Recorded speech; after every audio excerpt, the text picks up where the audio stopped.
My list of 5-star matches over the last year in the wrestling world. Here's what I got. All Out 2021 cage match between the Young Bucks and the Lucha Brothers. Full Gear opener, MJF, Darby Allin. Forbidden Door, Will Ospreay, Orange Cassidy. And day 6 of the G1 Climax, Juice Robinson, David Finlay, formerly of Finjuice. Juice Robinson decided to go on the dark side. David Finlay stays on the light side. And they had themselves a fucking classic. This was the main event of day 6. And holy shit, this was a match I was not expecting to be a 5-star match. I wasn't expecting MJF, Darby Allin to be a 5-star match. I wasn't expecting this to be a 5-star match. Lucha Brothers and Young Bucks, okay, I can expect that to be a 5-star match. Even Will Ospreay's got like 100 of them. Even though he steals moves. And he has a small cock. Inside joke. But seriously, he's got a small dick.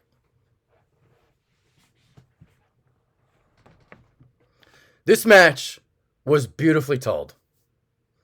An old school kind of style, working on a body part, lots of storytelling in this match. The work really stiff, really precise, really crisp, and a beautiful ending. It had everything that you're looking for in a match, jam-packed into 21 minutes. The 5-star match that I didn't expect to see today. It happened. So go check this match out if you can. If you got New Japan Pro Wrestling World, or if you can go and snap this off of a torrent site, go check out this match, because this was this fucking good. All right. I love Juice Robinson's new heel persona. Love it. He's got this like his shrieking little voice that he's got, and the way that he prances around in the ring, and he uses that voice to get after his opponents, or say, in this case, I'm sorry. David Finlay, I'm sorry. Don't hit me. Please stop. The storytelling in this match. Beautiful. So here's what we had in a chronological order, if you're trying to figure out why I saw this as a 5-star match. The first 4 to 5 minutes, it was Juice Robinson working on the left shoulder of Finlay, and dropped it on the ring apron, worked it on the guardrail, stiff kicks, key lock, Fujiwara armbar, all of it beautifully done, precise, crisp, all the words that I was using before. As we went along in the match, Finlay starts to get back into it. They use the outside of the ring, like they expose the wooden floor, and they work this stuff really well as well. So after Finlay kind of gets back into the match, he hits a beautiful running uppercut, European uppercut into the corner. Fast as fuck. So they say that Kazuchika Okada is the fastest in the ring in terms of running the ropes and doing those sort of things. But this was really quick and really well done by Finlay. So when they go to the outside to go work on the floor area, this is where Finlay was sending Juice into the guardrail. Juice was pleading, stop, please stop. I thought we were friends, like all that shit. No, don't hurt me anymore. Old school type of heel tactics, and it was beautifully done. Added to the match, added to the storytelling. I love myself a good story, all right? That's how you suck me in, all right? The old type of WWF style, work on the body part, tell a great story, and you get me sucked in like this. This is how you add to the match. You go from like a 4.5-star match to getting to that 5-star mark. Because that's what wrestling is. Great wrestling is great storytelling. That's what it's all about. All right. So when we go out to the floor, Juice Robinson's trying to hit a pile driver.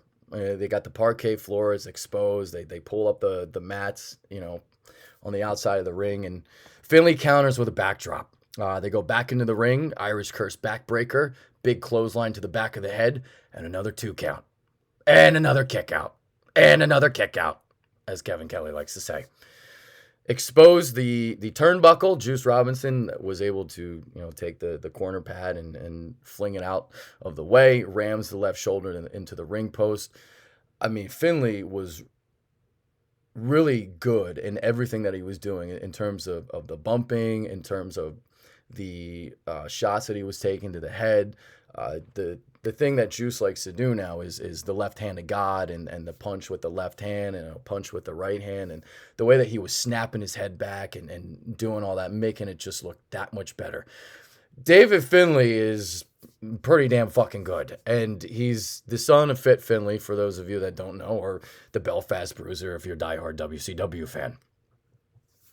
We had a series of moves by Juice Robinson. Right hand, gut buster, cannonball, superplex. Superplex, tried to go with the Three Amigos, you know, that little twirl that Eddie used to do.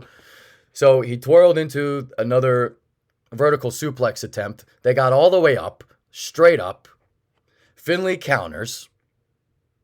Rams counters into the Trash Panda, which he does where he rams the guy's neck into his knee from like a vertical suplex position.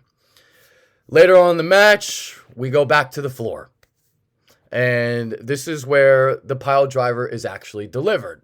So early in the match, they tease the pile driver. We don't get the pile driver. Pile driver comes later on the proceedings. This came after Finlay tried to do a slingshot crossbody, got hit with the right hand of Juice Robinson, pile driver onto the floor. Sends him right back into the ring. Big left hand, rock slide attempt. Finlay lands on his feet, though. Juice Robinson grabs his United States title. Finlay's got a shillelagh. First shillelagh attempt gets blocked. Fool me once, shame on you. Fool me twice, well, I guess shame on me. Not going to fool him twice. Connects on the second one. Picks him up after a 2 count. Delivers a Trash Panda, and we have ourselves a winner. David Finlay wins the match against his former tag team partner at FinJuice. A 5-star classic. The 5-star classic I was not expecting to see today. I was expecting maximum of like maybe 3.5, 4 stars. Didn't happen. Didn't happen. So that's the 4th match that I've seen within the last year that's been 5 stars. I don't do 6 stars or 7 stars. I ain't Dave Meltzer. I'm Adrian Michael Fetke, all right? So that was the highlight of day 6. And we got obviously 3 more matches. These other 3 matches, not on the same playing field, not on the same level. But let's talk about them. All right, so we started the night out. Great-O-Khan and Chase Owens. This was 2.25 stars. Chase Owens was better in this match than Great-O-Khan was.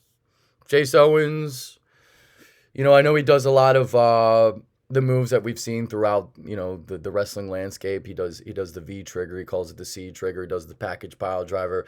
Used to be Kevin Steen's maneuver.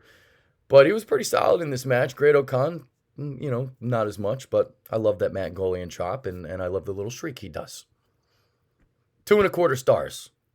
Owens with a package pile driver for the win, a surprise win. His biggest win in G1 since he beat Tanahashi last year. So big victory for Chase Owens. Second match of the night, we had Evil versus Kenta, and this was a comedy match. Kenta is trying to sell his book throughout the match. You know, he found his book underneath the ring. He's trying to promote his book throughout the match. I thought it was really funny to start the match. Evil tried to do, you know, the little too sweet sign, and Kenta pokes him in the eye instead of, you know, connecting on the too sweet. He's like, no, I'm not connecting. No, I'm going to poke you in the eye. And they did a lot of this stuff, you know, comedy style. And the end of the match, we saw another count out. This was the 3rd count out of the G1 Climax. Dick Togo held on to Kenta's leg on the outside. He was underneath the ring, and he held on to his leg and counted him out, and we had ourselves a winner in Evil. So, you know, I could do without the countouts. I like to see a winner.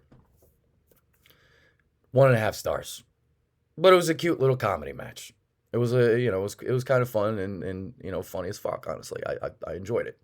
Next match, we saw Lance Archer and Tom Lawlor. And Psychologically, this match was better than the stuff that we saw in the ring. Stuff we saw in the ring wasn't perfect or anything, but it was a big guy, little guy match. Tom Lawlor made me believe that he could actually beat Lance Archer with the offense that he was using. It reminded me a lot of a match I saw between Keith Lee and Adam Cole. Adam Cole does this stuff. You know, it might take one stiff shot to knock Adam Cole out, and then he's out for a little while because he's so small, right? But Adam Cole knows how to use psychological tactics to make you believe that he can beat somebody bigger than him. And he did so in this particular instance at an NXT TakeOver against Keith Lee. And this match reminded me of that. So they, to me, wrestled a 3-star match. I like the psychological aspects of the match. Ring psychology. You get me? A ring psychology. Ring psychology, storytelling, and then just don't fuck up. Don't fuck up in the match. Don't just like go through the motions and do a bunch of moves, and that's not how you tell a story in the ring. Ring psychology. That's what you need to implement if you want the secret to a 5-star match, as Kenny Omega explains. Kenny Omega, what are you talking about 5-star matches for? They're like 7-star matches, bro. Come on, man. Everything with Okada, 6 stars plus. Just it's hilarious how I just talked about yesterday. Okada, Omega wrestled 6+ star matches. This was a 5-star match. We saw a 5-star match on New Japan. Of course we did, because that's what New Japan does. 5-star matches. It's routine. It's what they do. So that's your card. Those are the 4 matches. I think I said 3 stars for Lawlor and Archer. Archer hit the blackout for the win. So he picks up his first win of the tournament. He's 1-1. He's got 2 points. Lawlor, he'll get there. He doesn't have a lot of wrestling experience. Inside joke. Doesn't have a lot of it. Cool denim jeans, though. All right. That's the video for today. Check out that match. David Finlay, Juice Robinson, former Finn Juice partners, now bitter enemies. Great fucking match. 5 stars. Beauvoir.